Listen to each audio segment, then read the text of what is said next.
¿Minutos? ¿En 3 minutos? Bastante. ¿Cómo así?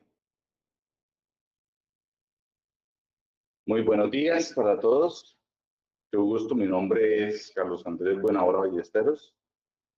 Me siento muy honrado de que me hayan invitado a esta presentación. Agradecerle a todo el grupo organizador, especialmente al doctor Joaquín Valencia. Y bueno, felicitarlos a todos los asistentes por hacer parte de esas actividades académicas tan importantes en la segunda semana de la Geominasa. Me encanta el eslogan, reconstruir nuestro pasado para modelar nuestro futuro. Tiene mucho que ver con algo de la historia geotécnica que vamos a hablar un poco acá al respecto. El tema que vamos a ver es el DGA, que representa deterioro geotécnico acumulado y su relación que tiene con la semiología geotécnica. Quienes hemos realizado esta investigación es quien les habla, Carlos Buenahora, y los doctores Antonio Martínez Graña y Mariano Llenes de la Universidad de Salamanca de España. El concepto inicialmente de lo que es el DGA y la semiología geotécnica lo he tomado de un aporte que ha realizado el ingeniero Jorge Jiménez, pero somos nosotros los de la Universidad de Salamanca los que hemos desarrollado dicha investigación. Bueno, en cuanto al contenido, queremos hablar sobre la semiología geotécnica como concepto. Pues, sabemos efectivamente que el término semiología tiene más relación con un tema médico, pero tiene mucha similitud con la geotécnica, como lo vamos a ver.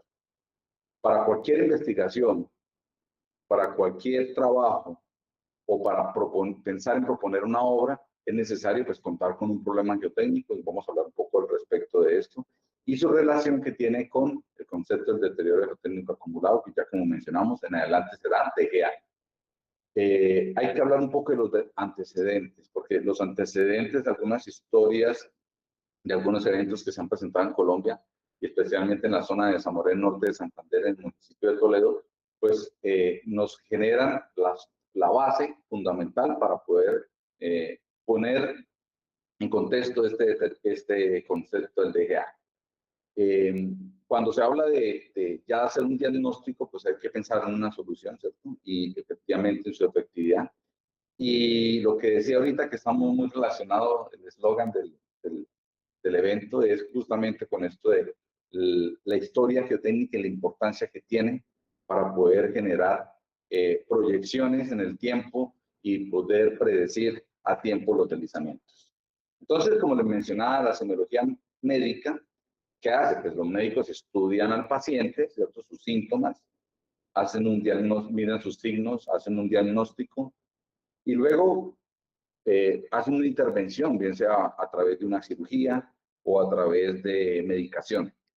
Pues algo muy similar ocurre con la geotecnia, porque también estudiamos signos, ¿cierto? De los problemas, pero en este caso ya es para el terreno, ¿cierto? Donde nos va a mostrar que hay movimientos, que hay reputaciones y otras que a la final, pues, en temas de buscar una solución, pues va a tener finalmente una obra, ¿cierto? O un monitoreo, ¿cierto? Y cada proyecto tiene una condición particular. Entonces, el problema geotécnico, cada sitio, cada talud, cada ladera tiene unas características propias, ¿cierto? No siempre y casi que nunca es extrapolable las condiciones. Y también va relacionados con la obra que ya está construida o aquella que se vaya a proyectar para poder considerar su estabilización o por lo menos su mitigación, ¿cierto? Y sobre todo, pues que estas obras están planteadas para el momento donde va a ser su construcción, ¿cierto? Porque como las condiciones del terreno cambian, hay que mirar las obras para ese lugar. Se acostumbra a hacer desarrollos de ingeniería donde se hacen obras, diseños de obras, y cuando se van a construir ya han pasado 4 o 5 años y las condiciones son diferentes.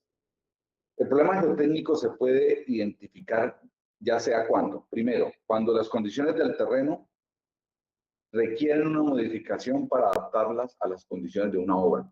Las mismas intervenciones a veces de una construcción de una obra para su misma estabilización generan modificaciones que no siempre son favorables para la misma estabilidad.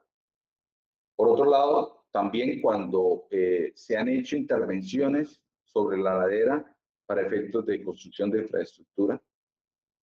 Y finalmente, cuando se trata de prevenir catástrofes, y aquí es donde empezamos a involucrar este concepto del DGA. Para poder hablar del concepto del DGA nos surgen unas inquietudes, unas preguntas que queremos que las abordemos durante esta presentación. Y la primera es, ¿cada cuánto se repite un problema de inestabilidad en el mismo lugar? Segundo, y muy importante, es si se presentó un umbral de lluvias acumuladas que detonaron un deslizamiento, si se vuelve a presentar este umbral en las mismas condiciones, ¿es una condición suficiente para decir se debe volver a activar el deslizamiento y bajo las mismas condiciones como se dieron en el evento anterior?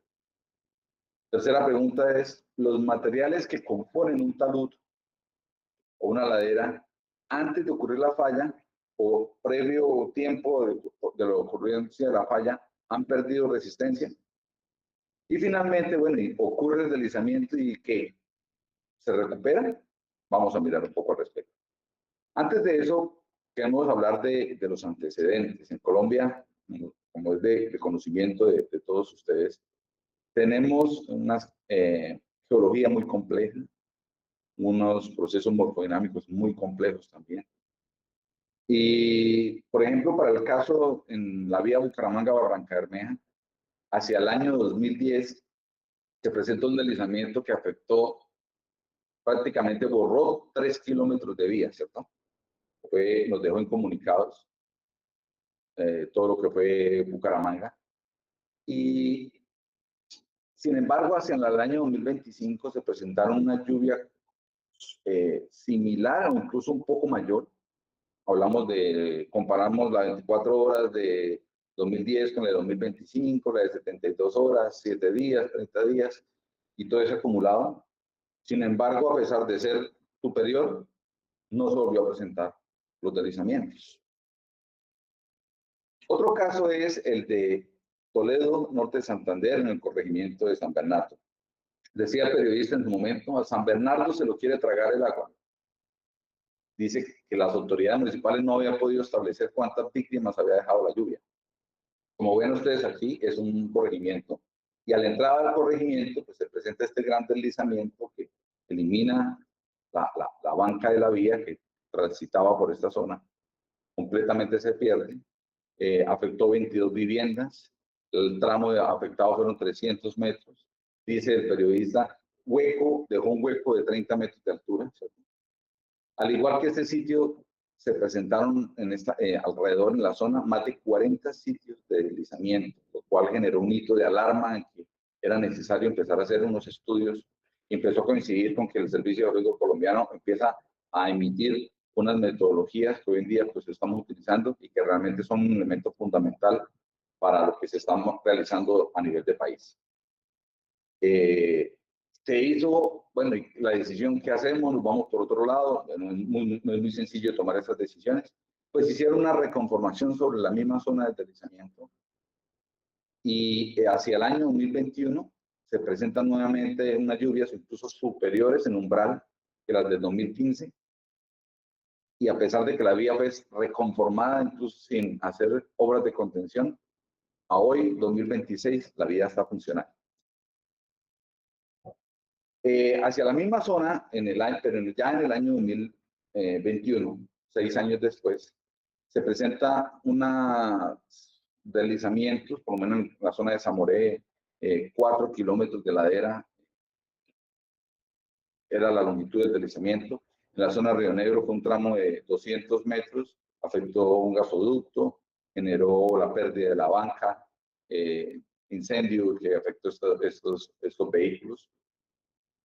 Y lo mismo, en 2021 se presenta un umbral de lluvias, pero hacia el año 2024 se presentaron valores similares, incluso superiores, pero no ha presentado movimientos. Incluso se han realizado monitoreos y en los monitoreos no se observa ningún movimiento crítico.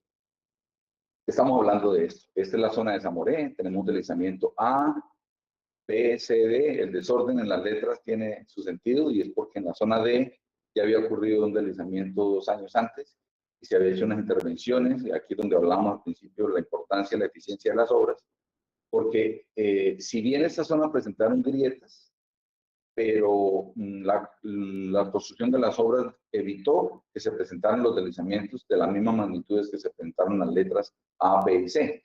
En el caso del C, que es el que más hemos estudiado, afectó la vía, que la vía pasaba por aquí derecho. Después lo que se hizo fue una reconstrucción hacia esta zona y por aquí pasa un oleoducto, Caño Limón Coveñas, por aquí por toda esta ladera un gasoducto, con el cual pues quedó fuera de servicio. Pero buscando la historia geotécnica, los recorredores de línea de ese oleoducto reportan que hacia 1993 se presentó un deslizamiento en unas condiciones similares. Incluso mira, aquí tenemos este escarpe, muy similar como el que tenemos acá. Cuando ocurre el 2015, de los 40 sitios de deslizamientos, no propiamente en esta zona no le afectó para ese entonces. Ante esa preocupación, pues las empresas transportadoras empiezan a generar, oiga, empezamos a hacer unos estudios para hacer una zonificación de amenaza, de peligrosidad. Entonces eso fue hacia el año 2017 y por eso se tomó una foto en esas condiciones. En el 2021 se presentan deslizamientos, pero hoy hacia el 2024 y a hoy tenemos unas condiciones donde el terreno empieza a restablecerse su vegetación y empieza a verse pues, que no hay empieza a borrar como las evidencias, ¿cierto? Tal como les mencionaba, mira que incluso en el 2024 son levemente superiores a los umbrales, pero muy similares a los de agosto que detonó esto de esta gran magnitud, pero no ha representado movimientos como tal. La geología de la zona muy compleja, muy compleja, donde tenemos rocas altamente fracturadas, la presencia de una falla, un perfil con unos depósitos de ladera de espesores de hasta 10, 12 metros de profundidad, en pendientes muy fuertes, precisamente por eso llaman la zona cortina, que la montaña genera unas condiciones de pendiente bastante fuertes. Aquí es un ejercicio que se hizo de peligrosidad antes y después de los deslizamientos del 2021. Se generaron mapas geológicos con fotointerpretación de imágenes de alta resolución, con visitas de campo y lo mismo, pues una caracterización geomorfológica de lo que es la zona para empezar a entender por qué se presentaban estos deslizamientos. Como vemos acá, mira, tenemos las lluvias acumuladas, ¿cierto?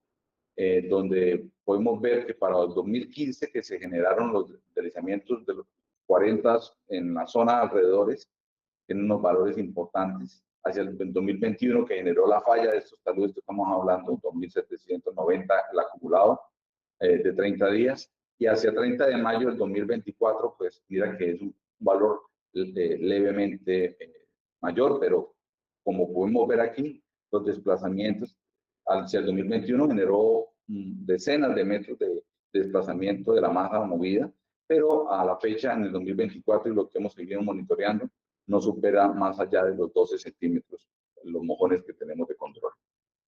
Otro caso en Colombia está relacionado con las rosas en el Cauca, que fue noticia reciente hacia el año 2023, donde mencionaban los mismos periodistas, no hubo tiempo para nada. De eso se trata la importancia de que eso, ojalá algún día podamos decir, sí hubo tiempo porque se generó predicción y a eso vamos. Se afectaron 64 viviendas, una vía importante de lo que es la vía panamericana, que la borró 800 metros de longitud y murieron 19 personas. A hoy, el establecimiento de la vía fue realizada por la misma zona por donde falló, que es lo que generalmente se realiza. Tenemos la zona afectada a los deslizamientos y se hizo un cambio de alineamiento hacia la zona donde actualmente está en funcionamiento. Finalmente, como antecedentes, tenemos la transversal del Carare, eso fue a finales del año pasado, ¿cierto? Hacia la zona del municipio de Vélez, donde se afectaron más de 360 hectáreas, afectando más de 14.500 personas. Y aquí, al igual como la zona de Barranca Bermeja, básicamente afectó, borró 3 kilómetros de vía, generando, pues mira, estos escapes que vemos aquí en las imágenes. El ingeniero Jaime Suárez Díaz, en el año 2021, había realizado pues una visita donde observa unas condiciones geológicas y geomorfológicas especiales, ¿cierto? Un anticlinal, pero mira que no había evidencia como tal propia de que se estuviese presentando el movimiento que conllevara a lo que se generó en el 4 años después con una mayor magnitud. Entonces, ahora sí, después de esos antecedentes, el concepto del DGA, ¿qué es? Es que un fenómeno, voy a leerlo, el cual un material puede entrar en deterioro de sus parámetros de resistencia en el tiempo hasta llevarlo a la falla. ¿Por acción de qué? De las lluvias, de los sismos o incluso la misma acción antrópica del hombre. O sea, durante un periodo específico, entre una falla y otra, ocurren, como tratamos de mostrar aquí en este esquema, aumento, también como pérdidas de, de los parámetros de resistencia y por tanto por la generación de las fallas. Pues en esos puntos donde los parámetros de resistencia pues, han bajado considerablemente, pues se presentan fallas, ¿cierto? Y en función de los detonantes, no necesariamente es el detonante del umbral más alto donde siempre se generan estos movimientos. La pregunta es, ¿y hacia futuro qué podemos hacer? ¿Se puede medir el DGA? Ese concepto que estamos mirando. Pues mira que tuvimos la oportunidad en el 2017, como se comentó, empezar después del 2015. Bueno, vamos a empezar a estudiar esta zona. Se hicieron los estudios, en este caso unas perforaciones, en términos del NLSPT. Luego, tan pronto o poco después que se pudo ingresar al deslizamiento del 2021, se hacen otros ensayos. Y hacia el 2023, ya en aras de buscar soluciones de la reconexión, porque duró más de 2 años sin operar el oleoducto de manera completa, en el 100%, pues nuevamente se hacen otras perforaciones. ¿Y qué vimos? Que hacia el 2017 tenían unos valores de, efectivamente, después de la falla disminuyeron, pero hacia el 2023 nuevamente empiezan a subir. ¿Nos quedamos solo con el NLSPT? No, hay que aplicar principios de redundancia y por tal razón entonces también hicimos una línea sísmica.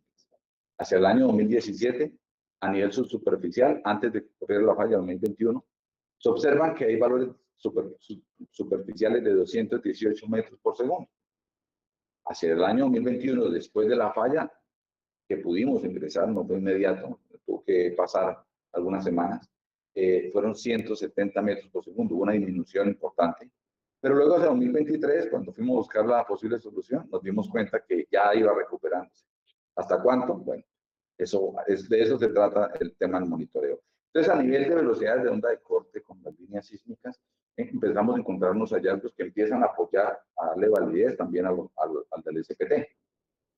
Justamente la semana pasada me llegó un correo donde la firma Geometrics, que es la encargada de producir estos equipos de medición de ensayos sísmicos, reporta a través de unas investigaciones que tienen monitoreo en algunas zonas donde después de las lluvias se observa cómo se empiezan a disminuir los parámetros de resistencia, en este término de rigidez, en términos de la BSUS, ¿cierto? Incluso después de lluvias fuertes se reducen hasta un 40%. Bueno, están en unas condiciones mucho más sencillas, plano, digamos, no como la de los deslizamientos que estamos viendo, pero incluso hacen análisis para diferentes frecuencias y después de cada evento de lluvia. Y me causa mucha agrado que mencionen que lo que demuestra que la rigidez del suelo es dinámica, y eso es lo que estamos hablando con el DGA. También hicimos bioeléctrica, entonces hicimos sondeo eléctrico vertical, tomografía eléctrica, lo mismo en el 2017, unos valores de resistividades específicos. Hacia 2021 se modificaron en contra de la rigidez del material, y se observa pues que hay una gran concentración de niveles de agua, que hacia el 2023 se ve que nuevamente hay una recuperación muy similar a la del 2017. Se empieza a observar, como ustedes ven en la imagen, pues, al final, pues las evidencias identificar los lineamientos de falla y cómo la humedad empieza a disminuir, a profundizarse y pues a generar un frente húmedo pues, más favorable a la estabilidad. También tomamos muestras inalteradas para hacer ensayos de resistencia al material y de igual manera, 2017, unos parámetros en el caso de la cohesión, 20.20, en 2021 después de la falla, 12.10, bajó considerablemente. Y hacia el 2023, nuevamente se empieza a observar que hay una recuperación de estos parámetros de resistencia. Entonces, de modo pues que hay 4 tipos de ensayos, los 4 tipos de ensayos diferentes muestran la misma tendencia, lo cual empieza a tener como un rigor científico para poder responder a esas inquietudes que nos hemos presentado. ¿Qué relación tiene el DGA con la zonificación de la amenaza de deslizamientos? Bueno, ¿cómo estamos acostumbrados a verlos? Como una imagen. Recuerdo que cuando la compañía transportadora nos contrata para hacer la zonificación de la peligrosidad, de la amenaza, aparece un resultado y dice, el gerente dice, bueno, pues con eso vamos a intervenir las zonas rojas y nos olvidamos que vamos a volver a tener un problema de estabilidad. No es del todo cierto. Y aquí la invitación y las primeras de las conclusiones es, no debemos ver la estabilidad de una ladera como una imagen, como una foto que queda en ese momento, sino como una secuencia de imágenes en el tiempo para generar un video. Esa es la forma correcta como deberíamos abordarlo. ¿Cuál es el propósito de involucrar el DGA en esto? Hay múltiples presentaciones, artículos de científicos donde hay diferentes metodologías y entre esas la muy valiosa del Servicio Geológico Colombiano, donde se hace una zonificación donde encontramos el dónde en función de unos colores rojo, amarillo, verde y el cuándo. Esa es como la parte que le hace falta al tema y lo que pretendemos es que a través de medir el DGA podamos enfocarnos más hacia la predicción, determinando el cuándo de ese dónde que ya previamente hemos identificado. Entonces, ¿cuál es el propósito de medir el DGA? Realmente es acercarnos un poco más a la predicción. No vamos a decir, no, es que ya con eso definimos la predicción. No, esto es un camino de un inicio, de una investigación que ya ha terminado, pero pero la idea es que pueda continuarse y la invitación a quienes estén interesados para poder continuar con esta investigación a partir de lo que ya hemos realizado. Entonces, durante mucho tiempo nos hemos dedicado a medir los detonantes en magnitud y temporalidad, ¿cierto? Pero no estamos midiendo cómo cambian esos condicionantes en el tiempo y cómo su influencia en la estabilidad. Y eso es importante empezar a identificar. Ahora, ¿se mide de la misma manera para todas las escalas de trabajo el deterioro geotécnico acumulado y la zonificación de la peligrosidad? No, realmente no. Por ejemplo, nosotros partimos de una mapa nacional de unos 100.000. El Servicio Geológico Colombiano y algunas entidades han empezado a realizar un 25.000 hacia ciertas partes. Estamos en construcción y gracias a la entidad del Servicio Geológico y pues a todos los que estamos interesados en que se mejore la cartografía de amenaza y eso va a ser parte de este semillero que se llama Semillero de Cartografía y Geomorfología Aplicada hacia Amenaza Geológica. Y listo, entonces luego hacemos un mapa de unos 25.000 y bueno, ¿qué hacemos? Pues lo que haremos es que las zonas que dan en rojo, en esa amenaza alta, pues entremos un poco más al detalle, porque hay que plantear alternativas, los nuevos proyectos viales o de transporte de redes, de lo que se necesite, o nueva infraestructura de vivienda, pues hay que buscar alternativas de definir realmente por dónde sería más favorable pasar una nueva línea o qué va a pasar con aquellas que ya están construidas. Y finalmente, pues de esas zonas que en unos 5.000, que ya tienen otros métodos más hacia lo geotécnico, a diferencia del 100.000 y 25.000 que tiene un componente fuerte geológico y geomorfológico, en el 5.000 empieza a involucrarse la geotecnia, sin dejar a un lado la geotecnia sin la geología no es nada, y hacemos uno de detalle para diseño en el 1-2000, de aquellas zonas que nos marcaron rojitos en 5.000, pero sin desarticularlo. O sea, el 1-2000, al hecho de que sea más detalle, no reemplaza en sí las otras. porque a la escala más grande de 1.25.000, 5.000, pues nos está mostrando de pronto los movimientos de una forma más regional que va a influir en una forma más particular. Entonces lo que estamos haciendo aquí es un tamizaje. Empezamos a pasar de lo más grueso hacia lo más fino. Aquí tenemos nuestro mapa nacional de la escala 1/100.000, que se utiliza como referencia para cualquier proyecto. Y en nuestra investigación hicimos aplicación del 1/25.000, donde pues sí, efectivamente las variables son temas más de geología, morfología y de cambio en las coberturas. La geología no cambia mucho rápidamente en el tiempo, la geomorfología de pronto algunos rasgos, algunas condiciones que se dan de manera particular, pero digamos en este caso lo que sí vimos es que en estos tres espacios de tiempo, el año 2000, luego en el 2010 y luego en el 2018, hay un cambio importante, muy importante en la cobertura vegetal. Tenemos una cobertura de árboles nativos, empiezan a talarse por explotación y por temas de desarrollo de infraestructuras, y finalmente pues tenemos básicamente es pastoreo y tenemos pastos cortos, ¿cierto? Que eso efectivamente, como sabemos, cambia las condiciones, que precisamente no es a favor de la estabilidad. Aquí tenemos un mapa generado en el año 2017, cuando se empezaron a hacer los estudios. Este es un mapa ya después de la ocurrencia de los deslizamientos del 2021 y involucrando a esa escala pues el cambio en el uso del suelo, y efectivamente se refleja cómo esto no es favorable para la estabilidad.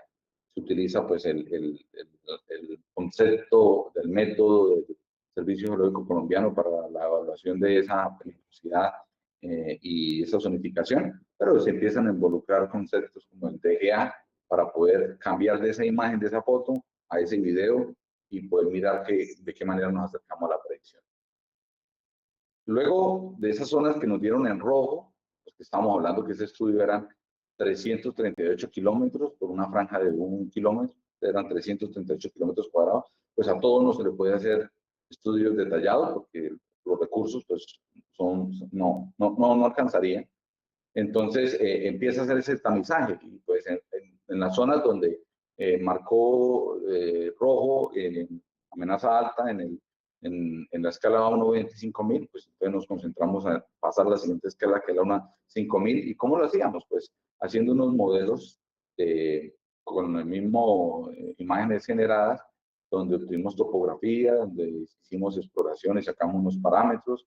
La ventaja es que se hicieron parámetros para el 2017, antes de la ocurrencia del deslizamiento, 2021 ocurrido, y luego en el 2023, ya 2 años después de esto. ¿Y qué hacemos? Pues empezamos a hacer unas simulaciones con Monte Carlo para mirar cuáles son la combinación de los parámetros de resistencia, que de todo el conjunto de parámetros, un subconjunto genera una condición de factor de seguridad menor a 1.1 para decir estamos cercanos, es inminente que pueda presentarse una falla. Como ven acá, cómo cambia el mapa de colores en función del tiempo. Y pues lo mismo, se toma como base el método del Servicio Geológico Colombiano, pero se empiezan a involucrar los aspectos del DGA, a precisar algunas cositas y a involucrar pues cada medición, pues parámetros como cohesión, fricción, peso unitario y todo lo demás. Luego de este proceso decimos, bueno, vamos a hacer ahora un 1/2000 porque hay que tomar decisiones, hay que generar construcción. Y en esto es donde empezamos a construir la historia geotécnica. Y al construir la historia geotécnica, pues gracias a que tenemos un reporte en el año 1990, de 36 años atrás, donde se reporta una primera falla. No tenemos exploración para esa fecha, pero luego tenemos hacia el año 2015, cuando ocurren los deslizamientos de los 40 sitios, no precisamente en esta zona, hacemos exploración y modelos, ya a la escala 1/2000 empezamos a involucrar modelos de infiltración, ¿cierto? Modelos en secciones de equilibrio límite con topografía de detalle, y a entrar a hacer análisis de deformaciones, ¿cierto? No siempre para generar daño necesitamos que haya un desplazamiento de la masa de grandes dimensiones, longitudes como pudimos observar aquí en la zona de Zamoré, porque por ejemplo hasta la zona de Villarrica, en el Tolima, ese municipio pues se ha declarado como la necesidad de evacuarlo y de buscar otro sitio para reubicarlo.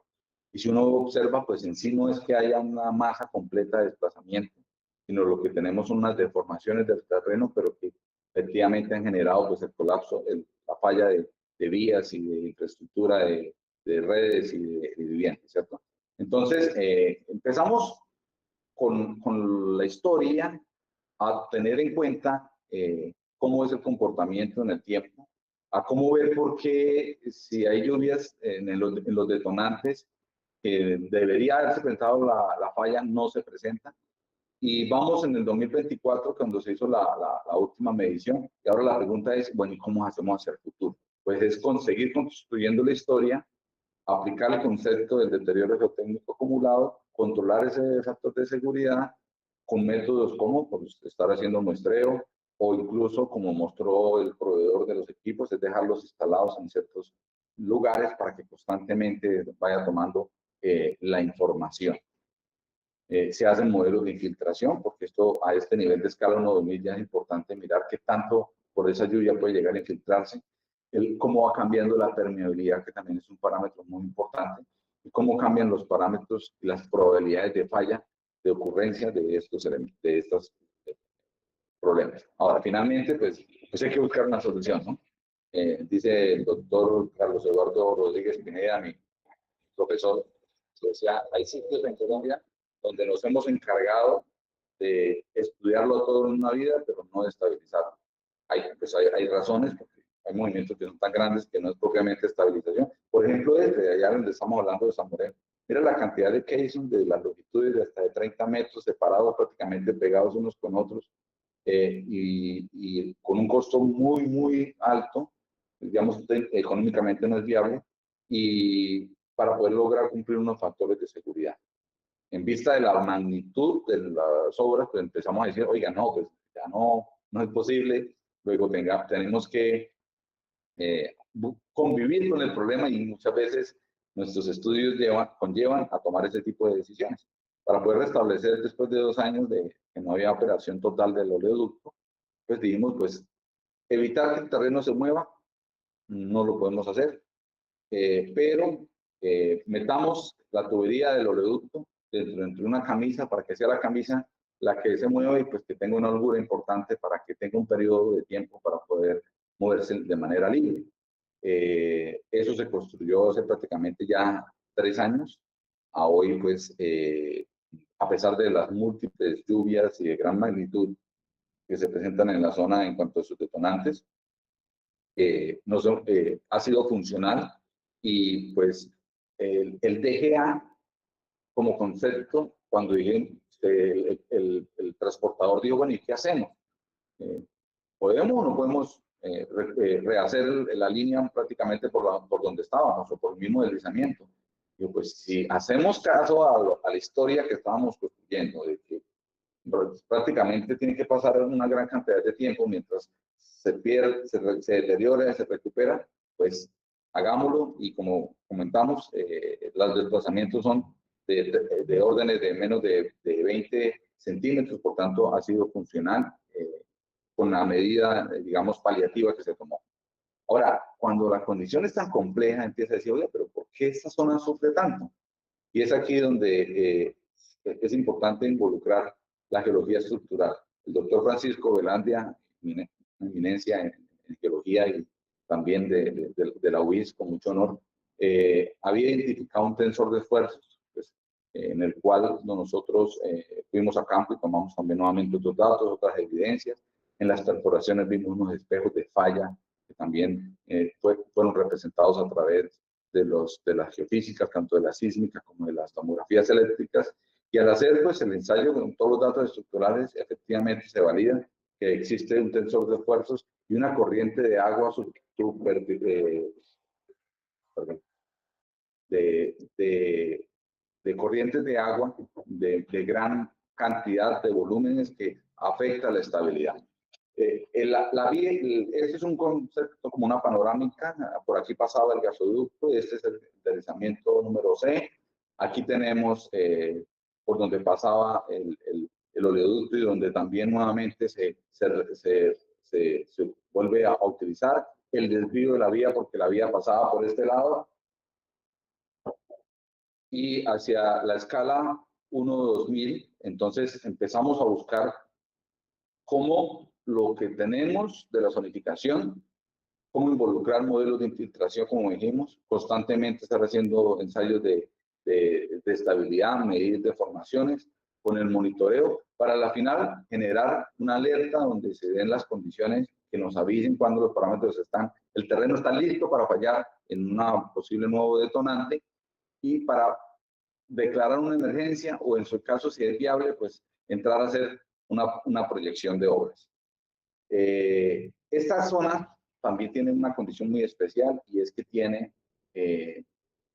avenidas torrenciales. Digamos, sus quebradas, sus afluentes de las zonas de la ladera presentan, pues, de acuerdo a los estudios que hicimos, unos volúmenes de sedimentos muy grandes, como pueden ver en estas imágenes, donde establecimos también una metodología complementaria a la ya existente del Servicio Geológico Colombiano, pues involucrando también la medición de sedimentos y cómo una creciente, una avenida torrencial genera una socavación en un solo evento, cómo va deteriorando las condiciones de topografía, luego a generar una modificación en los factores de seguridad, por ejemplo, pasar aquí de 1,4 y después de la socavación pasar a 1,2. Y pues y cómo va cambiando los volúmenes de los sedimentos y la socavación en el tiempo, también de manera dinámica, no un solo valor, para diferentes periodos de retorno. Es una serie de gráficas, empezamos para cada periodo de retorno, cuánto eran los volúmenes totales, los volúmenes de agua, porque hay que medirlos para con eso definir realmente cuánto va a ser la inercia, la fuerza con la que va a afectar la estabilidad de las laderas. De eso es que estamos hablando, la zona de estudio son por acá, pero tiene 3 afluentes que la generan la mayor cantidad de volúmenes, estos pendientes son más fuertes de los sedimentos. Y estos sedimentos, como hay barreras dinámicas, propusimos la construcción de unas barreras dinámicas para retener, como en esta imagen que se hizo aquí en Colombia, hacia la zona de Neiva, donde como en las avenidas torrenciales, retener un poco estos volúmenes de empalizadas y de grandes fragmentos de roca para quitarle fuerza, para que cuando llegue a las zonas donde está la infraestructura, pues no tenga la misma agresividad para generar esos daños. Conclusiones. Entonces, ¿cada cuánto se repite un problema de inestabilidad en el mismo sitio? Bueno, depende del comportamiento de la resistencia del terreno y de los parámetros índice en función de cómo va cambiando los parámetros de resistencia al suelo, lo que hemos denominado el DGA. Si se repite el mismo umbral de lluvia que anteriormente desató un deslizamiento, se debe esperar que si se repite el mismo umbral de una vez se active, no necesariamente. Puede ocurrir hasta incluso mayores y no se activan, y en otras ocasiones unos umbrales menores, y en esas condiciones sí presenta problemas de inestabilidad. Luego, no es algo que se ha venido estudiando por mucho tiempo y que es importante lo de los umbrales, pero no es precisamente los que generan la activación siempre de los deslizamientos. Los materiales que componen un talud o ladera antes de la falla pierden resistencia, sí, lo vimos a través de 4 métodos diferentes, incluso para la siguiente pregunta, presenta una recuperación en el tiempo. ¿Se puede medir el DGA? Sí, ya lo vimos, por métodos directos, en el caso donde se puede hacer CPT importante o SPT granulares, tomar ensayos de laboratorio, hacer líneas sísmicas, líneas eléctricas.